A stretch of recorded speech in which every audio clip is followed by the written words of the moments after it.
Ես ուզում եմ դիմել պարոն վարչապետ Նիկոլ Փաշինյանին։ Պարոն վարչապետ, այն օրվանից եւ Վլադիմիր Սալավյովը ելույթ ունեցավ, որ անհրաժեշտ է Հայաստանում Ուկրաինայի նման անել սպեցիալնի военной օպերացիա եւ ոչ թե մենակ Հայաստանում, Ղազախստանում։ Ես քունն ու դադար չունեմ այդ օրվանից, հասկանալով, քանզի դա ինքը չի ասում, քանզի ինքը ստրուկ է, ստրկական հասարակարգի մեջ, որում ինքը գտնվում է, եւ այն բոլոր ինչ որ ինքը ասում է, դա այն նորմատիվներն են, որը վերևից իրան իջեցված է, եւ դրա համար ես դիմեցի, սակայն ոչ մի արձագանք ձեր ելույթներում չտեսա, որ նման մարդկանց Վլադիմիր Սալավյովին, իրանից հետո Դուգինը ելույթ ունեցավ, իրանից հետո Շևչենկոն ելույթ ունեցավ եւ մնացած այն մարդիկ, որոնք քարոզում են պատերազմ, իրանք Հայաստանի մեդիա դաշտում պիտի գոյություն չունենան։ Այսօր Ռուսաստանում մեծ ալիք է բարձրացել, որի արդյունքը նորից Վլադիմիր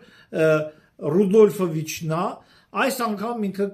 հայոյեց էթիկայից դուրս ելնելով ռուս կնոջ,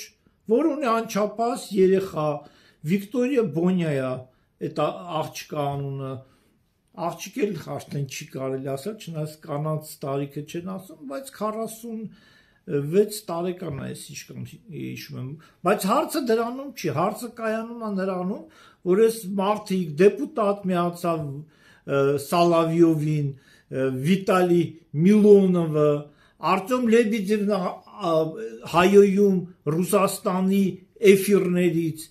ինչ կապ ունենք մենք այդ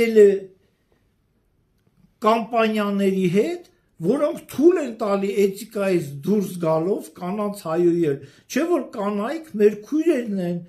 մեր կանայք են, ճիշտ է դա ռուսներին է վերաբերում, բայց համամարտկային տեսակետից ելնելով, ես առաջարկում եմ Վլադիմիր Սվետոսլավովին, Դուգինին, Վիտալի Միլոնովին, Արտյոմ Լեբեդևին, Շևչենկոին եւ մնացած մարդկանց, որոնք քարոզում են պատերազմ, սերմ են ցանում ազգային